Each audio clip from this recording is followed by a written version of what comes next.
Mabuti na lang may mga magagaling tayo na mga na mga DDS na talagang pinapakita sa mga itong tali-talinuhan ng mga dilawang ulul. Nagagamit yung kanilang edukasyon, PhD ako, abogado ako, makikinig kayo sa akin. Mabuti na lang mas magagaling yung logic ng mga Duterte supporter. Blanca kagad sila. Adik yan si Pader.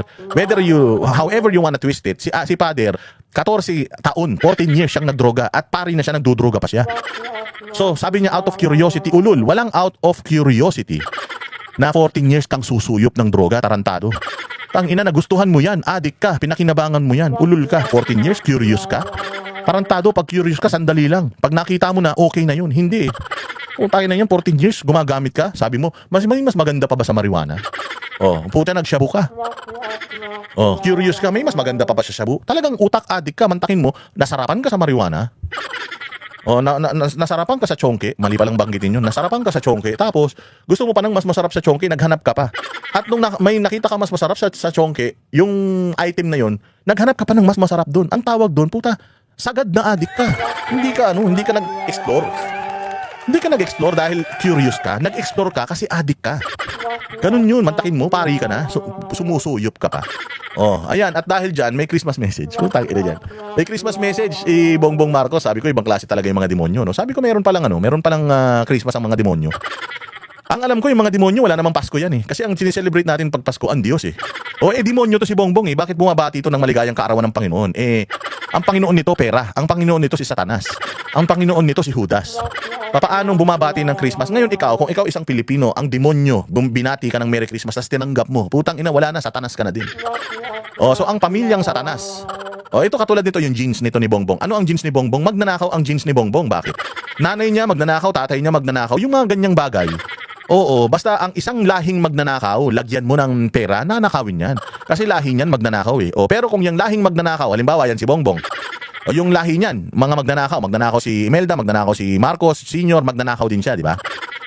Kasi lahi nga nila magnanakaw eh. Nilagay natin sa pwesto yung anak, si Sandro. Anong ginawa ni Sandro? Nagnakaw din sa pera ng taong bayan. So para mapigilan yung genes, yung genetics, yung DNA ng mga magnanakaw sa Pilipinas, hindi na dapat nananalo tong mga to. Ito si Bongbong, tama? Because whether yung mga yan, lahat ng pamilya niyan, akala mo mabait, puta pag nilagay mo yan sa kapangyarihan, iisa lang ang gagawin yan. Proven na yan ng lahi nila na magnanakaw sila sa pera ng taong bayan. Now, wag mo silang ilagay sa environment. Doon nga natin ngayon ilalagay yung sinasabi ni Shelo Magno, maling-mali yun eh. Because kung ang isang tao na merong addict na DNA, inilagay mo siya sa environment na matino, magiging matino siya. Magiging addict siya sa katinoan. Katulad niya si Flavi, galing siya sa mga lahi ng matino, naging pari siya. Pero yung mga nasa paligid niya siguro nangungumpisal, puta pinababatak siya. Kaya naging addict din siya. Dito sa mga Marcos ganyan din. Ang lolo, ang lola addict, ang tatay addict, yung mga anak niyan addict din. Sabi ni Amy yun. Mali pala, hindi pala addict sa pera at addict sa pagnanakaw.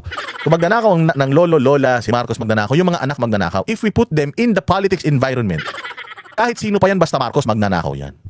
So para mahinto yung pagnanakaw ng mga Marcos, anong gagawin natin? Ganun din sa drugs. Para ang isang tao na to na vulnerable sa addiction, we do not let yung drugs environment na pumasok dito sa tao na ito. Ganun din sa mga Marcos. In order for us to protect us from the Marcoses, wag na nating iboto kahit sino dito sa posisyon. Bakit? Ilagay mo sa posisyon ng mga ito dahil mga magnanakaw ito. Maniwala kayo. Kaya nga sabi ko, ang galing din, Merry Christmas daw. Si Satanas pala bumabati rin ng Merry Christmas. Mantakin mo, ninakawan mo taong bayan. Naging pinuno ka ng sindikato nyo ni Romualdez. Ang daming namatay noong bagyo. Nakakapag-celebrate ka? Itong 2025, bilang pinuno ng Pilipinas, you can still celebrate na ang daming mga taong namatay nung nakaraang bagyo. Dahil sa pagnanakaw ninyo, you can still celebrate. Abay, gago.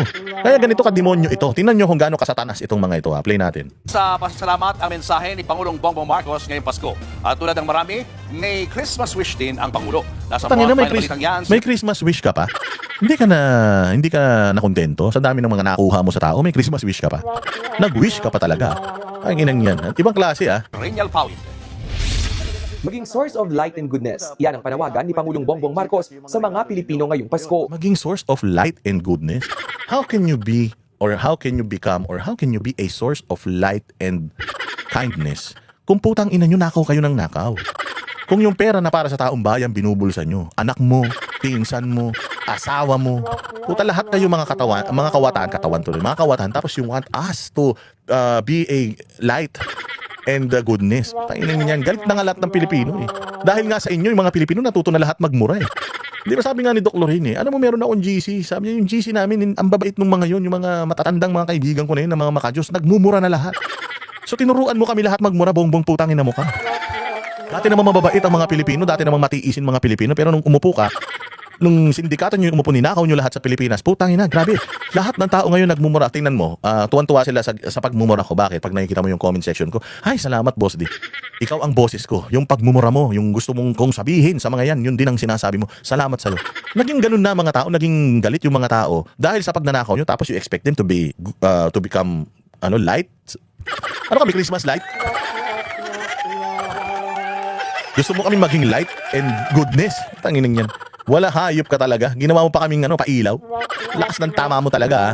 Habang nag-enjoy raw ang marami sa pagdiriwang, alalahanin din daw natin ang mga mahihirap, may sakit, biktima ng kalamidad at iba pang mga kapatid. Yun. So habang nagse-celebrate daw kayo, alalahanin naman natin yung mga kapatid natin. Putang ina nyo, nung nagnakaw kayo, nung kinuha nyo lahat ng pera ng taong bayan, inisip nyo ba yung mga Pilipino? Noong ninakaw nyo yung mga pera sa flood control, nung nag-insert ka ng 100 billion, 100 billion, nung kumubra ka, di umano ito nung kumubra ka ng 25 billion galing sa pera ng taong bayan, putang ina. Nung kumubra ka ng ganyang karaming pera, inisip mo ba yung mga maaapektuhan ng mga Pilipino? Inisip mo ba yung mga mababaha? Inisip mo ba noong kinuha ninyo yung pera ng PhilHealth? Inisip nyo ba yung may mga sakit? Ha? Nung kinuha ninyo yung pera ng PDIC, iniisip nyo ba yung mga tao na may mga napakaliliit na mga investment sa bangko na kapag yung mga bangko na yan nagsara through bankruptcy, wala na silang insurance yung mga pera nila? Naisip nyo ba yan na sa sobrang dami ng drugs ngayon, naisip nyo man lang ba na yung mga Pilipino para magkaroon ng kapanatagan, magpa-drug test kami para malaman nyo na hindi talaga kami addict? Naisip nyo ba yan? Na habang umiinom kayo, nagpa-party, kumukubra kayo ng mali-malitang pera, habang kayo ay sumisinghot ng droga, di umano. Naisip nyo ba na may mga Pilipino na namamatay sa gutom, sa hirap, walang makain, nalulunod sa baha, namamatay sa ospital, walang gamot, walang makain? Naisip nyo ba yan? Putang ina nyo. Mga demonyo talaga kayo.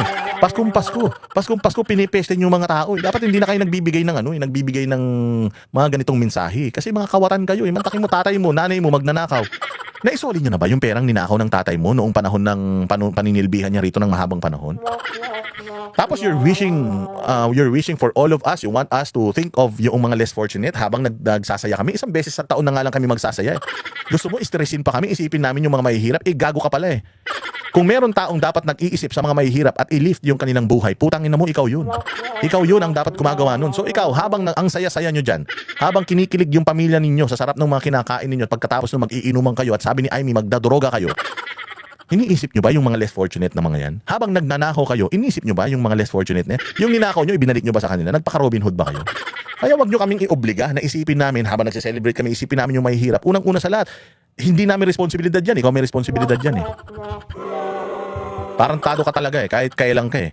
Ang iya ka, gusto mo na kami maging ilaw, gusto mo na pang isipin namin sa mga panahon na 500 nga lang yung 500 nga lang yung ibinudget nyo para sa pamilyang Pilipino, tapos sasabihin nyo nagse-celebrate. Wala halos nagse-celebrate ngayon. Mantakin mo, we had to parang ask for each other's help para lang makakuha kami ng pera at maibigay sa mga banateros na mga nag-apply sa amin na wala kaming pera, sir. Wala kaming pang Noche Buena. Alam mo, pag nabasa mo yung yung chat ko, hanggang ngayon nagdi-delete pa ako ng mga messages ng mga nagre-request sa akin, Boss D, sana maambunan kami. Boss D, sana naman ganito. Boss D, wala kaming handa. Boss D, yung nanay ko nasa ospital. Boss D, ganito. Madudurog ang puso mo. So masaya ako na nakapagbigay yung grupo natin ng banateros ng 1,000 na pandagdag sa ayuda. Pero dumudugo ang puso ko kasi 100 lang yung nabigyan natin ng tulong. Merong libo-libo na nag-message sa akin na nanghihingi. Ganun kahirap ang buhay ngayon. Grabe. Tapos putang ina, sasabihin mo habang nagse-celebrate kayo, isipin nyo yung mga mahihirap. Gago. Isipin nyo yung mga mahihirap habang nagnanakaw kayong mga hayop kayo. Na nangangailangan. Ibahagi raw natin ang blessing sa kanila. Dito sa ating bansa. Bahagi ang blessing, putang ina, walang-wala nga kami. Walang-wala nga Pilipino . Ginawa na namin yan, nagbahagi kami ng katiting na blessing namin para lang mabigyan. 100 lang yung kaya namin bigyan ng blessing . Ikaw yung merong kapasidad, may pera ka ng buong Pilipinas, nasa iyo lahat, bumabagsak yung kaban. Meron kang kapangyarihan para lahat itong mga tao na ito may angat. Iaasa mo sa amin, putang ina mo. Tarantado ka. Kami na walang halos blessing na matanggap, gusto mo yung blessing namin, ibigay pa namin, putang ina mo. Kayo yung maraming blessing . Kayo yung sandamukal, ang dami ng pera ninyo at ang daming pera ng taong bayan, ibigay nyo sa tao. Hayop kayo. Oo, anong ha? Di ba? Ang dami-dami nilang pera. Sabi ko nga, tinan mo ang KOJC. Walang pera ng gobyerno. Anong ginagawa ng KOJC? Anong ginagawa ng SMNI Foundation? Anong ginagawa ni Pastor? Nagbibigay sa tao kahit walang pera ng gobyerno. Ikaw nasa iyo pera, puta, hindi ka nagbibigay, nakaw kayo ng nakaw. Hayop kayo talaga. Maraming Saan pagsubok ang panig sa mundo, pinagdadaanan ngayong sana taon. ay nasa Nalampasan naman mabuti natin kayong ito. kalagayan. Sa pagtatapos nitong taon, tayo ay magpasalamat para sa mga biyayang ating natanggap. Puta, magpapasalamat pa kami sa biyayang naranggap. Puta, wala kaming biyaya natanggap sa'yo. Lahat ng paghihirap ng Pilipino, putang ina, natanggap sa'yo. Mahal ng kuryente, mahal ng tubig, mahal ng renta, walang trabaho, mahal ng pamasahe, traffic, walang masakyan.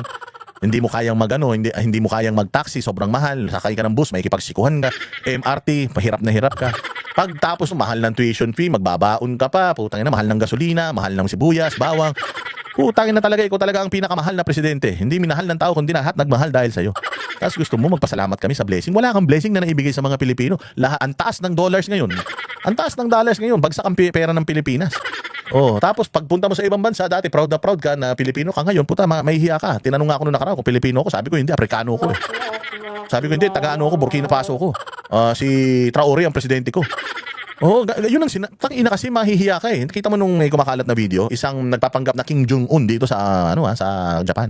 Kamukha niya kasi si Kim Jong-un yung diktator ng sa North Korea. Oh, sabi niya, tinanong niya, I'm Kim Jong-un, ako ang pinakatarantadong presidente sa mundo. Sabi niya, ano kayo? Pilipino? Yung Pilipino? Putang ina, mas tarantado ako kay Marcos. Bakit mo kilala niya si Marcos na tarantado? Hindi niya kilala si Marcos na matino. Foreigner to ah. Foreigner to na nagpapatawa sa kalsada, ginagawa niyang katatawanan ng Pilipinas. Ganyan ang image ng mga Pilipino ngayon. Kung di ba naman kasi tanga eh. Magnanakaw si Marcos Sr., magnanakaw si Imelda, mantakin mo, binoto mo yung anak bilang presidente, kung di ka ba naman gago. Ine-expect mo ba yung anak ng dalawang magnanakaw magiging santo yan? Utang ina, magnanakaw din yan. Ilagay mo yan sa kapangyarihan. Sabi ko nga sa inyo, ilagay niyo yan sa blood bank kung vampira yan. Vampira yan. Ilagay mo sa land bank sa blood bank, tapos pagbabantayin mo siya, puta, ubusin lahat ng dugo doon. Bakit? Kasi yun ang nature niya eh. Magnanakaw siya eh. Yan, tapos sasabihin niya sa inyo na, count your blessings. Gago, hindi namin mabilang sa kamay. Kung hindi pa kami mag-e-effort ng sobra-sobra, hindi namin mabibilang sa kamay yung blessings na nakuha namin simula nung umupo ka noong 2022 hanggang 2025. Away lalo pa tayo mabiyayaan ng magandang kalusugan, mapaligiran. Diba, mabiyayaan ng magandang kalusugan? Putang inang yan. Tapos, nagwiwish ka na mabiyayaan ng magandang kalusugan, tapos yung pera ng PhilHealth, ninakaw nyo. Yung pera ng PhilHealth, kinuha nyo. Tapos, ibinapabalik sa inyo yung pera ng PhilHealth. Putang ina, nag-temporary restraining order pa. Nag-ano pa kayo? Nag-a-appeal pa kayo? Pera ng taong bayan yan, nung pinababalik ng Korte Suprema, nag-file pa kayo ng appeal, ayaw nyong isole. Tapos gusto nyo, magkaroon kami ng good health, putang ina nyo. Lahat ng mga tao dyan sa ospital, puta, nangangamatay na yung mga tao sa government hospital. Di wala ng pondo yung mga government hospital, wala na silang pambili ng gamot para dun sa mga naka-confine doon. Kasi pag nasa government hospital ka, dapat provided ng ospital yung gamot eh. Yung mga gamot na talagang wala at level 2 prescription, nila binibili nyo yun sa labas. Pero hindi sagot ng ospital yun. Sagot nyo na yun. Pero yung mga normal na anesthesia, yung mga pain reliever, yung mga normal na pinoprovide ng ospital, wala na, hindi na, kahit by Jessic, hindi na daw kaya mag-provide ngayon ng ospital dahil wala ng pondo eh.